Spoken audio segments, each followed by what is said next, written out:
अच्छे होंगे। चलिए आज मैं उस पर्सनालिटी के बारे में बात करने जा रहा हूँ जिसको कुछ लोग गाली देते हैं, कुछ लोग उनको एक बेहतर इंसान मानते हैं और भारत में राष्ट्रपिता के नाम से भी जाने जाते हैं। उनके कुछ जीवन की कुछ बातें हैं जो उनको कितना महान बनाती हैं, उस बारे में थोड़ा जानते हैं। क्योंकि आज का क्या है, टाइम ऐसा आ गया है, इवन जो आजकल का यूथ है, किसी के बारे में बिना पढ़े बिना जाने उनको गाली दे देना, बिना कुछ कहे उनको कुछ ये कह देना आज का एक ट्रेंड बन चुका है। व्हाट्सअप यूनिवर्सिटी का जो कॉन्सेप्ट आ चुका है, सोशल मीडिया यूनिवर्सिटी का जो कॉन्सेप्ट आ चुका है, ये कितना हार्मफुल है हमारे आने वाले फ्यूचर के लिए। मैं उस चीज़ को समझना चाहता हूँ और आपको बताना चाहता हूँ कि कितना हार्मफुल हो सकता है। मतलब जिस इंसान को मैं बताने जा रहा हूँ वो कितना मैजिशियन, आप एक वर्ड यूज कर सकते हैं, मैजिशियन आदमी, यार मैजिशियन था। मैं उनके जीवन के बारे में ज़्यादा कुछ नहीं बात करूंगा, मैंने पॉइंट जरूर बनाए, लेकिन उनके जीवन परिचय के बारे में आप लोग जा करके गूगल पढ़ लीजिए कि कहाँ जन्म हुआ, क्या हुआ।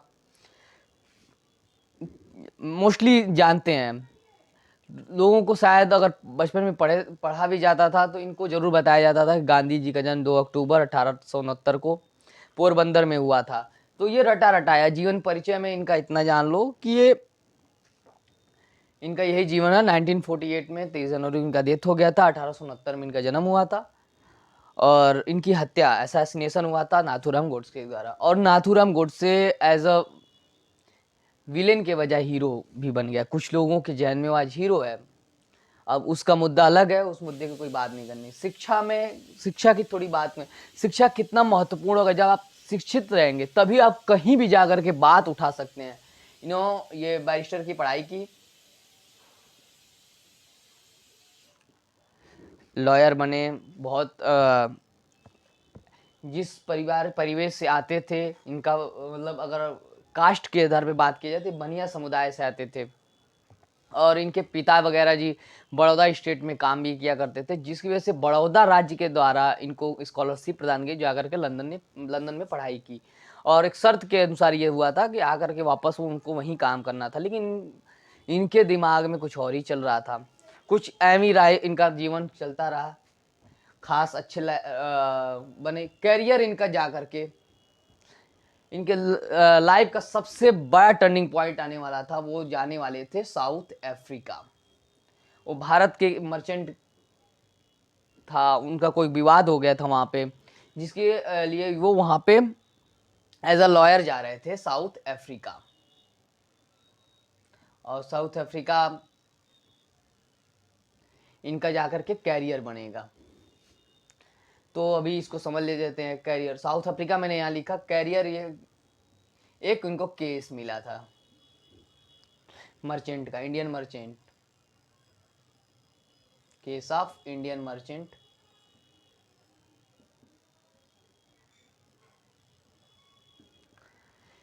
लेकिन ये इनके लिए कुछ खास चीज़ें नहीं ला पा रही थी, यानी उनके लाइफ में कोई बदलाव या कोई ऐसा चीज़ नहीं होने वाला था। इनकी अर्निंग से अच्छी हो जाती, परिवार में इज्जत भी बढ़ जाती कि भाई कुछ कमा रहा है, ये हुआ। लेकिन गांधी का शायद ईश्वर ने बना करके कुछ और ही भेजा था। अब ये जा रहे थे, गांधी जी जा रहे थे प्रिटोरिया, और उन्होंने फर्स्ट क्लास एसी की टिकट कैरी की हुई थी। और दक्षिण अफ्रीका में आपको बताना चाहता हूँ, सब लोग मैक्सिमम जानते ही होंगे कि वहाँ पे फर्स्ट क्लास एसी का, यानी कि नॉन वाइट को अलाउड ही नहीं था। नॉन वाइट का मतलब हो गया कि कोई भी ब्लैक, कोई ब्राउन, कोई रेड, कोई भी प्रकार का कलर वाला या थर्ड कंट्री का कोई व्यक्ति अलाउ नहीं था उनके साथ ट्रेवल करना। यानी फर्स्ट क्लास एसी में एक इंडियन व्यक्ति जा रहा है और उसको उठा करके सीधा ट्रेन में से पटरी पे, प्लेटफॉर्म पे फेंक दिया गया। अगर आपके साथ ऐसा हो जाता, आप जो लोग गाली देते हैं गांधी जी को, मैं उनसे बात करना चाह रहा हूँ और वो बताएंगे कि अगर आप बहुत सारे हमारे मित्र वगैरह बहुत सारे लोग ऐसे जगह खाड़ी देशों में काम करते हैं। मैं उनसे भी पूछना चाह रहा हूँ, अगर खाड़ी देशों में ऐसा अगर आपके साथ कर दिया जाए तो अब क्या कर लेंगे? जाहिर सी बात, आप कुछ नहीं कर पाएंगे। आप खुद वो हाथ जोड़ेंगे, बोलेंगे हमारी गलती, यार वहाँ पे ऊपर से आपके पास कुछ साबित करने की चीज़ें भी नहीं हो पाएंगी, आप क्या कर लेंगे? खाड़ी के देशों में ज़्यादातर वही लोग जा रहे हैं जो अशिक्षित हैं, स्किल्ड नहीं है, या शॉर्ट टर्म में अपना स्किल कमा करके, यानी पढ़ाई लिखाई थोड़ा स्किल ले करके वहाँ पे जाके कमा रहे हैं। आपके साथ ऐसा हो सकता है? नहीं, आप कुछ कर पाएंगे।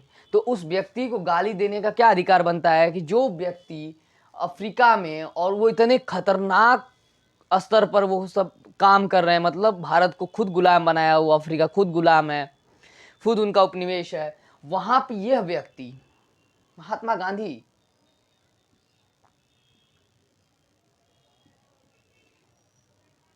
अंग्रेजों के खिलाफ एक नटल कांग्रेस की स्थापना कर देता है और ये सीधा खिलाफ हो जाता है और ब्लैक एक्ट के खिलाफ बिल्कुल अभियान अपने चालू कर देता है। यह व्यक्ति उस जैसे सिटी में जहां पे इसको वापस फेंक दिया गया, और इस व्यक्ति के पास हथियार क्या है? हथियार के नाम पर कुछ नहीं है, केवल वो शरीर है और कुछ लोगों को जुटाना है इस व्यक्ति को। आप तो वो भी शायद नहीं कर पाएंगे, शायद मेरे हिसाब से अगर मैं देखूं, अगर आप गाली देते तो आप इसका मतलब आप 2 या 4 लोगों को जुटा पाएंगे जो आपके साथ विचार से मिलते जुलते होंगे। तो उस व्यक्ति को गाली देने का क्या अधिकार बनता है? कोई नहीं अधिकार बनता है भाई साहब। वो दूसरे देश में जाकर के वो व्यक्ति इस तरह से कदम उठा रहा है, जबकि खुद उसका देश गुलाम है, और उसी गुलाम के अगेंस्ट वो जाकर के उस दूसरे देश में कदम उठा रहा है। तो कितना बड़ा मैजिशियन, कितना बड़ा व्यक्ति हुआ। और वो वहां पर 21 साल रह गए और ब्लैक एक्ट को खत्म करके माना व्यक्ति, और उसके लिए सबसे बड़ा जो काम था अफ्रीका, यही अफ्रीका, इसी के बारे में बात हो रही है। आज हम आज़ादी से घूम पा रहे हैं, कहीं भी कहीं पे खड़े हो रहे हैं, तो आप अगर ये बोल देंगे कि गांधी के देश से है व्यक्ति, तो आप समझ लो उस देश का प्रतिनिधित्व कर रहा है जहाँ से गांधी जी आते हैं। आपको ये भी जानना जरूरी है। क्यों नहीं जानना जरूरी है? इन देखो, कोई भी जीवन में व्यक्ति परफेक्ट नहीं हो सकता, इनसे भी गलतियां हुई हैं, होंगी भाई, आपसे नहीं होती है, घर पे बहुत सारी चीजें होती हैं, आप उस चीज को मानने को तैयार नहीं होते। आप लोग कहते हैं कि भाई उनको सपोर्ट करूंगा, उनके सपोर्ट करूंगा, आप नहीं कर पाते, बोलते समाज का दबाव। नहीं, लेकिन ये तो व्यक्ति समाज से कहीं ऊपर व्यक्ति है, कहीं ज्यादा ऊपर। इसने वो करके दिखाया। ये मोटा मोटी चीजें अभी चल रही थी। अफ्रीका में उसने अपना वर्चस्व स्थापित किया, उस व्यक्ति ने, उस महान व्यक्तित्व ने। और ये जर्नी 1915 में इंडिया में आती है। यह व्यक्ति इंडिया में लैंड करता है और अपना पहला ही अभियान 1917 में, चंपारण सत्याग्रह,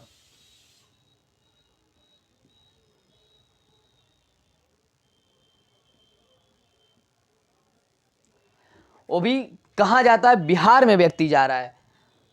पता है कि भारत में गरीब बहुत बड़ी स्तर पर है, अशिक्षित व्यक्ति बहुत ज़्यादा है। तो सब वो व्यक्ति उस क्षेत्र में गया, उस क्षेत्र में गया जहाँ पर सबसे ज़्यादा गरीब, सबसे ज़्यादा किसान आत्महत्या कर रहे थे। उस वो क्षेत्र में जाकर के लोकल स्तर पर अपनी राजनीति और अपने स्वतंत्रता आंदोलन को मजबूत करने की बात कर रहा है। तो उस व्यक्ति को हम कैसे गाली दे सकते हैं? गांधी वो है। अब एक एक पॉइंट पे मैं बात करूंगा। अब ये आपको समझ, पूरा ये खाका मैंने बता दिया। अब ये मुश्किल से आपको मैं पॉइंट वाइज कुछ चीजें बता दूंगा। खास इनके बारे में क्या मैं बताऊं, आप लोग हर जगह पढ़ सकते हैं।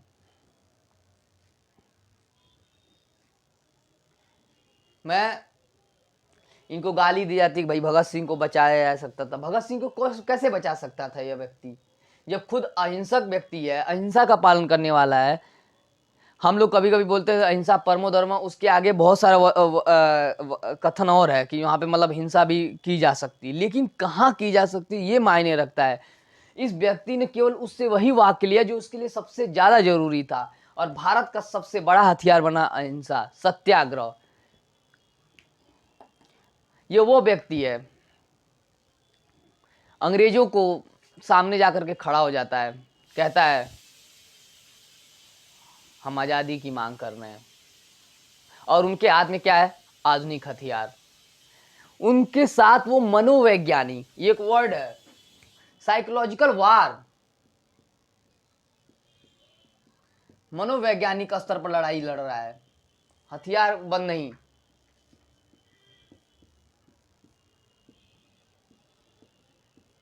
मनोवैज्ञानिक स्तर पर युद्ध अंग्रेजों के खिलाफ। मनोविज्ञान का मतलब इसमें कोई हथियार नहीं, और इतने प्रशिक्षित वो सब हैं, साइंस विज्ञान पढ़े हुए शिक्षित व्यक्ति और हथियार से लैस, उस व्यक्ति के साथ यह व्यक्ति मनोवैज्ञानिक स्तर पर लड़े, जाकर कैसे नंगे हाथ खड़ा हो जा रहा है, भाई मारो, भाई कितनों को मारोगे?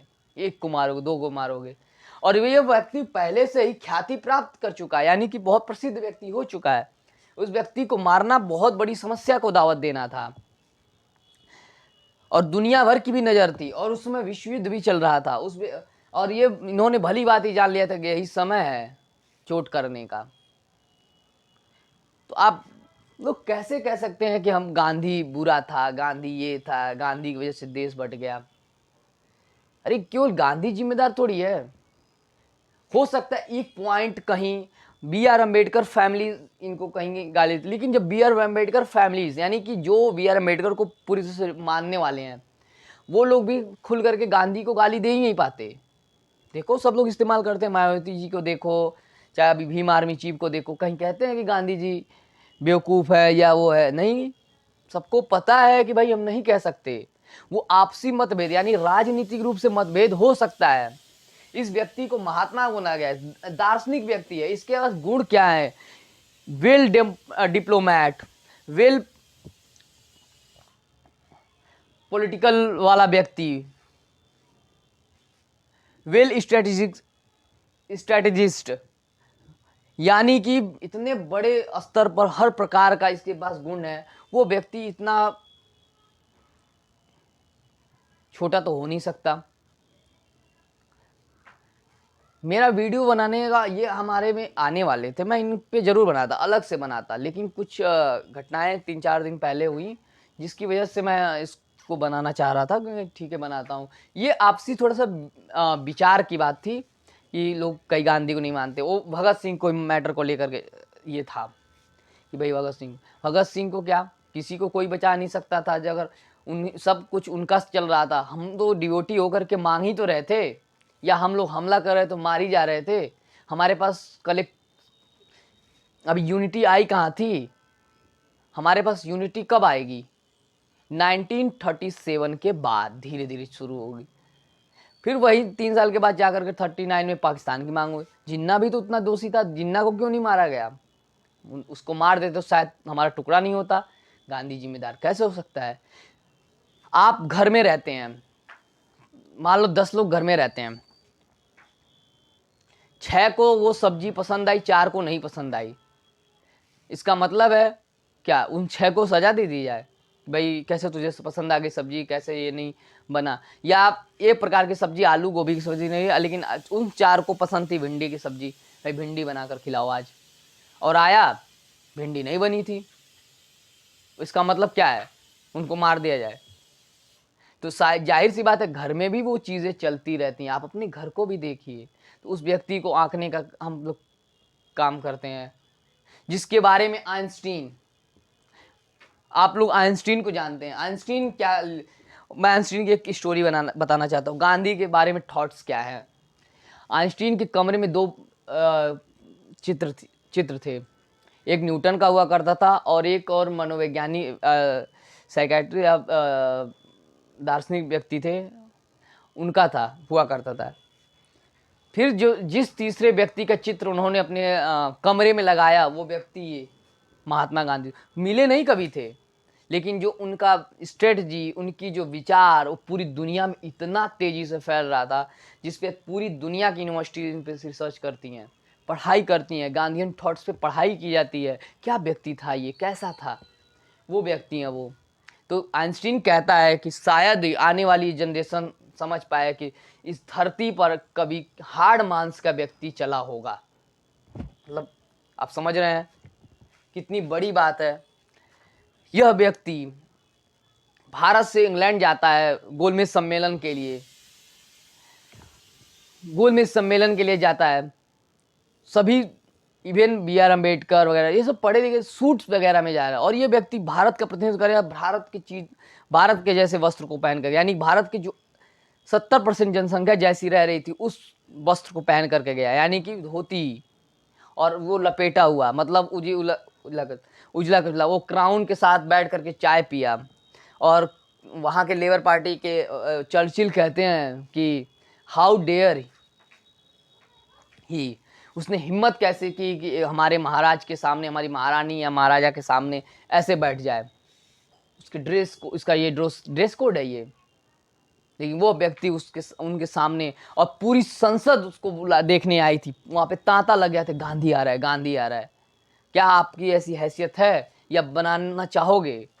बनाने की कोशिश करो, कोई मना नहीं कर रहा है। लेकिन किसी को गाली दे करके, किसी को ये समझा करके गांधी ऐसा था, गांधी वैसा था, हमें जानना है, पढ़ना है पहले, उसके बाद जाने, गलतियों पे उसकी बात करें कि क्या गलतियां हुई थी। ये हमेशा कि अच्छा मोदी जी 100% सही तो नहीं हो सकते, उनकी भी अब आज बेरोजगारी की मांग हो रही है, जो बेरोजगारी के लिए चिल्ला रहा है, धरना प्रदर्शन कर रहा है, वो सही नहीं है।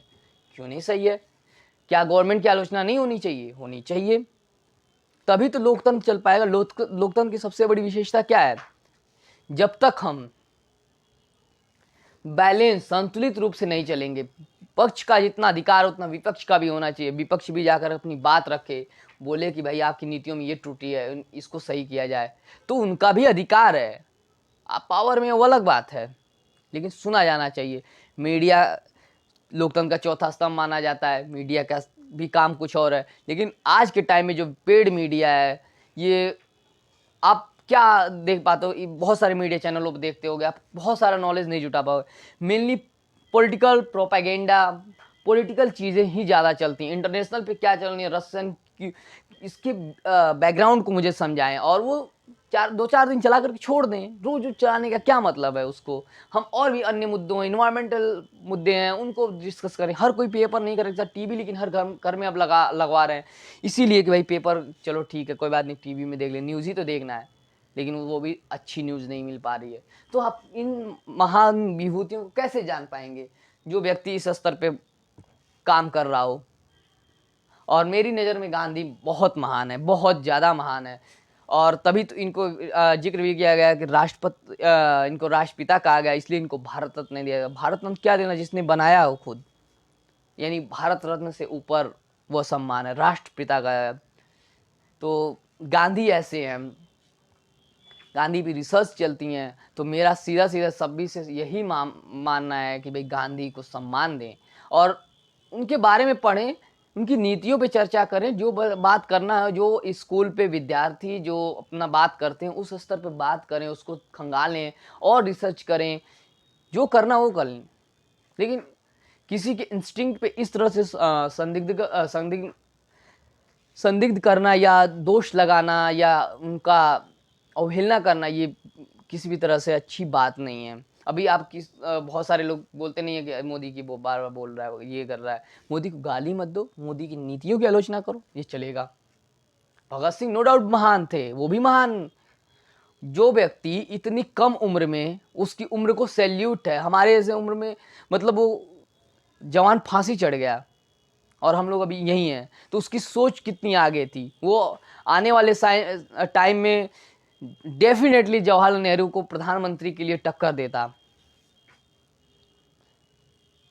बिल्कुल देता, कुछ इस प्रकार के।